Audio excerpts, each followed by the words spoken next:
don't like it. Whatever the this is, I don't like it. No tuner, huh? No tuna. No tuna. Let's see what Google says. This is my favorite. Yes, sir. Here's my favorite sticker on the outside. The I love people one. I was mobbing at about 130 yesterday on a bag.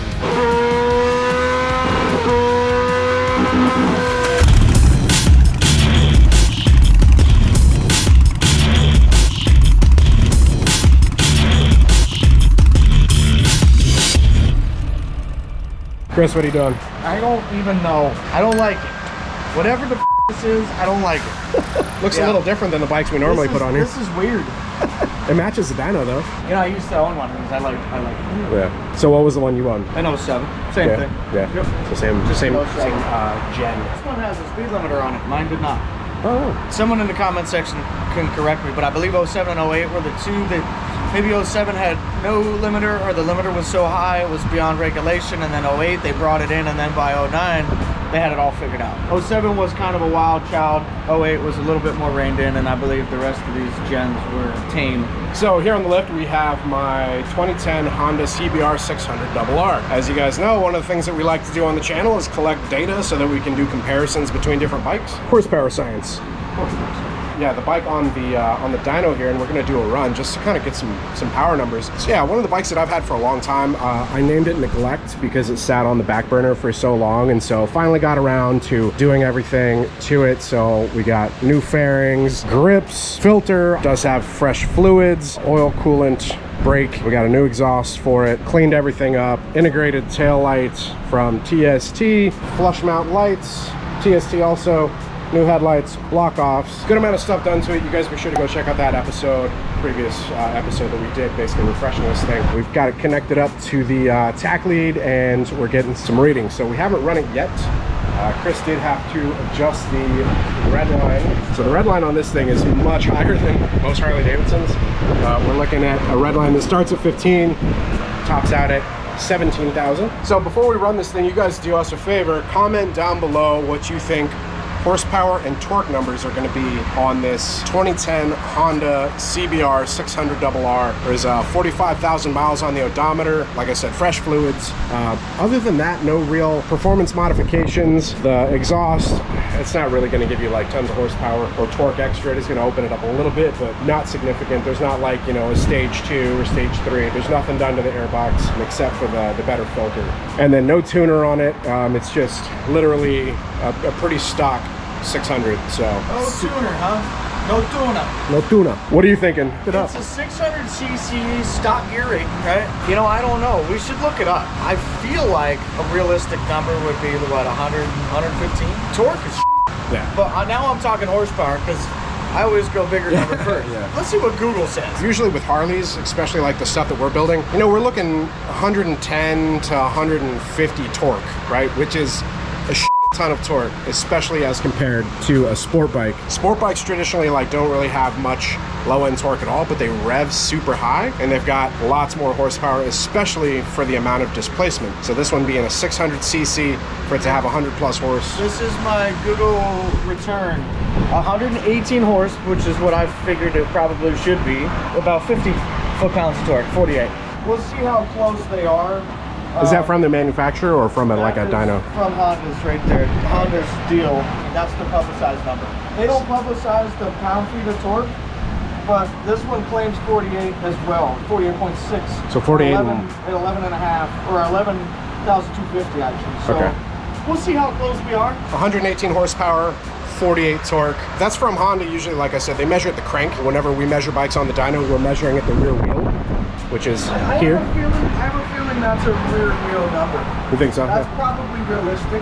Yeah. I would assume 50 foot-pounds, probably about max on this, and 115, 118 is what I would expect. The thing that I'm really curious to see is how the actual dyno line looks, because that's going to tell you like where that torque and the horsepower is really coming on. Let's get some ear pro. Oh, check it out. Sticker bombing. One of them's not sticking already. Now it is. There you go. This is my favorite. Yes, sir. For any of you people out there that don't know what a pub sub is, y'all are missing out. Yeah. Pub sub is a sandwich that you get here in Florida because we have a store called Publix. My favorite sticker on there. I got that at MegaCon, by the way. Nice. All right, let's close up these doors, get to it. Here's my favorite sticker on the outside. Did you want to see that one? The I Love People one.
All right, guys, we have the results. Smooth lines. It's actually a little less than what I expected in terms of what we read. So I think what we read, once again, was definitely at the crank.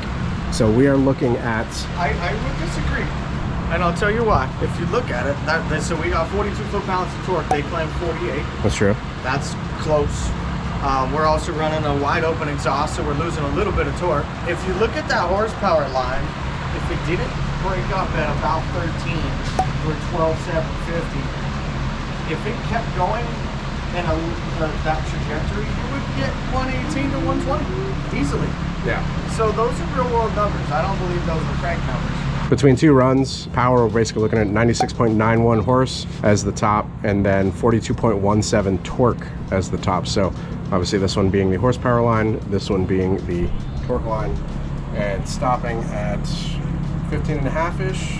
That's the power numbers for a 2010 Honda CBR600RR with 45,000 miles on it. I mean, that's, dude, for an old bike, that's great. Sounds great. Sounds Super healthy. Strong. Yeah. If anything, this exhaust is not conducive necessarily to torque, but that's okay because you're going to gain it on the backside. But unfortunately, something is limiting us. Yeah, right about 12,750 or 13. Yeah, 1300, right where you see that dip is definitely, I would say, ECM or ECU, basically like ramping you down before you hit redline. So probably just doesn't want to hit redline as hard. So it's like, all right, let's cut power a little bit. So, but overall, it's smooth. I mean, it's a nice smooth line. So 97's pretty good.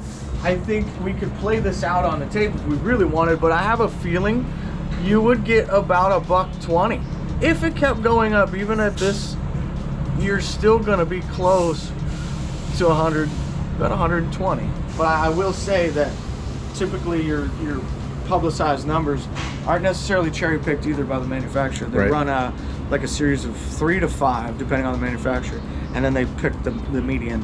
One of the things that we see a lot, especially in the comments section, whenever we do, because we specialize in Harley-Davidsons, right? We build performance Harleys, which a lot of you probably watching this video, since it's a sport bike, are laughing at that phrase, performance Harley. It does exist though. I mean, we're seeing bikes with like 150 horse, 150 torque, which is massive. I won't say what bike I was on, but I was mobbing at about 130 yesterday on a bagger.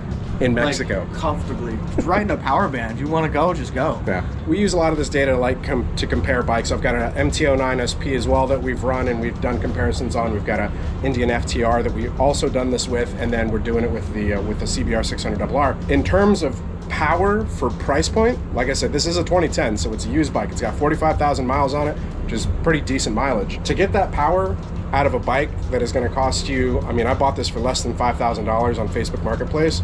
Didn't really do too much to it. I actually rode it for a really long time before even touching or maintaining or doing anything to it, and it ran great. And it's still running great. You guys can hear it. It sounds healthy. Chris is saying pulls great, sounding, feeling healthy. In terms of bang for your buck, like price point for what you're getting power-wise, amazing. You're not really going to be able to do that with Harleys. Like I said, we do specialize in Harleys, but we love all motorcycles here. All of us that work here, we all own Honda Groms, which is a 125cc I own a Honda mini bike. Shadow, so I got my little Honda chopper. Yeah, guy, a little suicide chopper. It's a bike's a bike, man. Yeah, we've got an appreciation for all motorcycles. One of the reasons I've got this one, I've got this the MT-09. Naked upright. Yeah, it's just all fun, you know. Those are the numbers, guys. Stock run, essentially just with that toast pipe. Essentially, like if we round up 97 horsepower and 42 torque.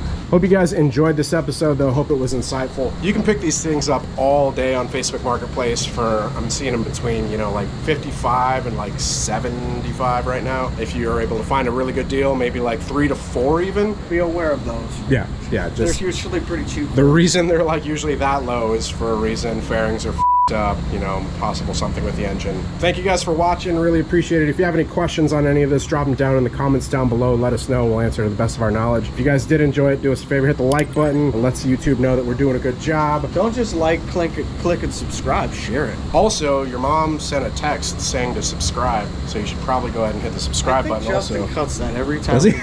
Just kidding. It's your mom didn't actually text, but she would be probably proud of you if you hit the subscribe button. You know what? My mom texts though. That's true. She says hit that subscribe button. Yeah, subscribe, hit the bell also, and until next time, ride safe, stay vigilant. Catch you guys in the next one.